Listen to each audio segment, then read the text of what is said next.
भोपाल के तुषार शर्मा केस को लेकर आज देश की सबसे बड़ी अदालत यानी सुप्रीम कोर्ट में सुनवाई थी और सुप्रीम कोर्ट ने इसको लेकर क्या कुछ कहा है।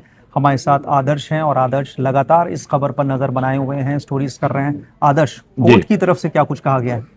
देखिए, सबसे पहले तो बता दें कि इस मामले में कोर्ट ने स्वतः स्फूर्त संज्ञान लिया था, सुओ मोटो एक्शन लिया था। जी।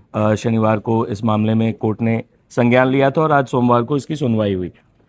कोर्ट ने जो बड़ी टिप्पणियां की हैं, खासकर परिवार के बारे में, तुषार शर्मा के ससुराल पक्ष के बारे में, इस पूरे मामले को लेकर जिस तरह की अटकलबाजी हो रही है, उस पर भी कोर्ट ने सख्त टिप्पणी की है। मीडिया कवरेज को लेकर भी कोर्ट ने कुछ कहा है। तो कोर्ट ने अपने डिटेल ऑर्डर में जो है, तुषार शर्मा की जो सास हैं, जो पूर्व जिला जज रह चुकी हैं, गिरिबाला सिंह, उनका भी जिक्र काफ़ी हुआ कोर्ट में। सॉलिसिटर जनरल तुषार मेहता ने कहा कि वो जांच को प्रभावित कर रही हैं, जांच में बिल्कुल सहयोग नहीं दे रही हैं, कई ऐसी चीज़ें कर रही हैं जो उनके अधिकार क्षेत्र से बाहर है। जैसे वो अपना सीडीआर रिपोर्ट खुद पेश कर रही हैं, जो कि उनका काम नहीं है, जो न्यायिक एजेंसी का या पुलिस का काम है। जी। तो इस तरह की बातें सुप्रीम कोर्ट में उठी, जिस पर कोर्ट ने सख्त टिप्पणी की। सुप्रीम कोर्ट ने सीबीआई को जांच देने के बारे में कहा कि हम खुद से पुलिस का मोराल डाउन नहीं करना चाहते हैं। अगर राज्य खुद सीबीआई जांच की सिफारिश कर रहा है तो हम उसको मंजूरी दे रहे हैं, लेकिन सुप्रीम कोर्ट ने कहा कि हम अपनी तरफ से जांच के आदेश सीबीआई को सौंपे जाए या किसको सौंपे जाए, ये राज्य पर सौंपते हैं। जिस पर सॉलिसिटर जनरल तुषार मेहता ने बताया कि राज्य ने सीबीआई जांच की सिफारिश कर दी है और आज इसकी जो भी औपचारिकताएं हैं वो पूरी हो जाएंगी। यानी ये तो तय है कि ये मामला अब सीबीआई ही देखेगी। सीबीआई ने इसकी जांच शुरू भी कर दी है, तैयारियां शुरू कर दी गई हैं।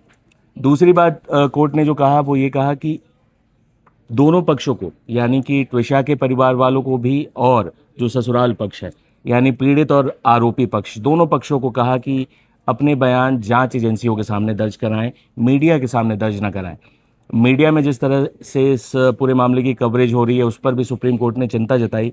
सीजीआई ने कहा कि हम अपने मीडिया के दोस्तों से ये गुजारिश करेंगे कि इस मामले की संवेदनशीलता को देखते हुए अत्यधिक रिपोर्टिंग से बचा जाए और जो काम जांच एजेंसियों का है, खासकर बयान दर्ज कराने का काम, आरोपियों के ऊपर जो आरोप है उसको लेकर विश्लेषण। तो सुप्रीम कोर्ट के आदेश, जो टिप्पणी थी, उसका मंतव्य ये था कि क्योंकि ये जांच चलेगी, अभी कई मामलों की जांच होगी, इस पर पहले से एक नैरेटिव ना बने। और एक और बड़ी बात, सुप्रीम कोर्ट ने आम लोगों के लिए भी टिप्पणी की है। उन्होंने आम जनता यानी देश के नागरिकों से भी ये अपील की है कि वो अटकलबाजियों से बचें, जांच एजेंसियों को अपना काम करने दें। तो जिस तरीके से कोर्ट की तरफ से जो बयान सामने आया है कि तुषार शर्मा की जो सास हैं वो कहीं ना कहीं जांच को प्रभावित कर रही हैं, उनके बयान जिस तरीके से मीडिया में जी। आ रहे हैं लगातार, क्या लग रहा है आपको कि अब उन पर शिकंजा कस सकता है? अच्छा, मीडिया को लेकर जिस तरीके से बयान आया है कि वो भी एहतियात बरता जाए मीडिया की तरफ से, तो क्या ये एक तरह से मीडिया ट्रायल का कहीं कहीं हो सकता है? बिल्कुल वही है। सुप्रीम कोर्ट ने ये कहा है साफ तौर पर कि क्योंकि ये मामला संवेदनशील है और इसमें जांच एजेंसियां अपना काम कर रही हैं, सीबीआई अभी जांच शुरू कर चुकी है। इस मामले में जाहिर है कि कई ऐसे पहलू हैं जो अंतिम जांच जब तक उसकी नहीं होगी तब तक उसकी सच्चाई सामने नहीं आएगी। एक और हमेशा ये होता है कि जब मीडिया में कोई स्टोरी चलती है तो एक तरह का नैरेटिव बनता है। जाहिर है कि ज़्यादातर लोग जो है वो पीड़ित की तरफ होते हैं, लेकिन क्योंकि प्रक्रिया है, कोर्ट जो है वो कानून का अनुपालन ही सुनिश्चित करती है।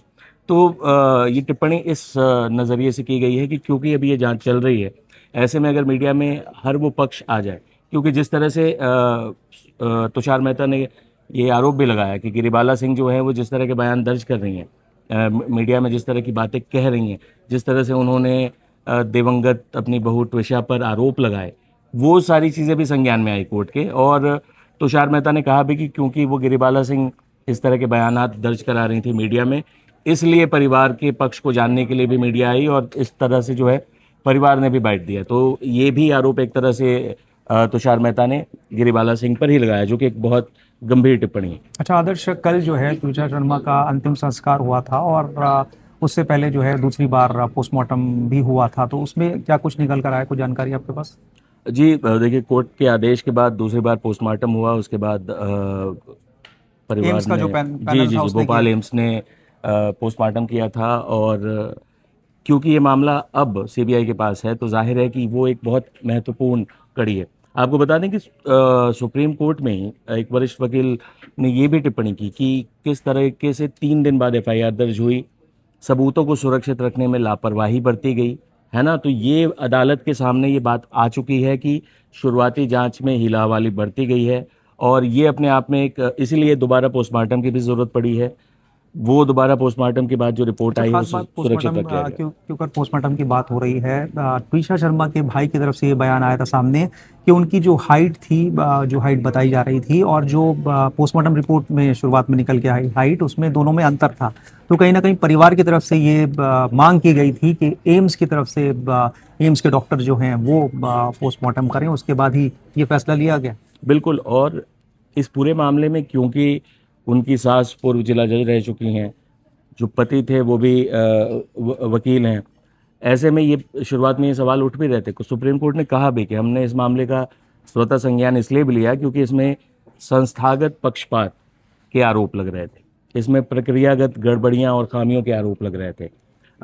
बड़ी टिप्पणी की सुप्रीम कोर्ट ने कहा कि हम इस मामले में स्वतः दखल नहीं देना चाहते थे, हम चाहते थे कि जांच अपनी गति से चले, लेकिन जिस तरह का नैरेटिव बन रहा था, जिस तरह से ऐसा लग रहा था कि इस मामले में एक ताकतवर पद पर रह चुकी महिला या उसका परिवार जो है वो जांच को प्रभावित कर रहा है, और जिस तरह से आरोप लगे दोबारा पोस्टमार्टम की नौबत आई, वो बताता है कि जाहिर है कि शुरुआती जांच में हीला हवाली बरती गई है। सुप्रीम कोर्ट में कहा भी गया कि 3 दिन बाद एफआईआर क्यों दर्ज हुई, शुरुआती सबूतों को ठीक से सुरक्षित क्यों नहीं किया गया।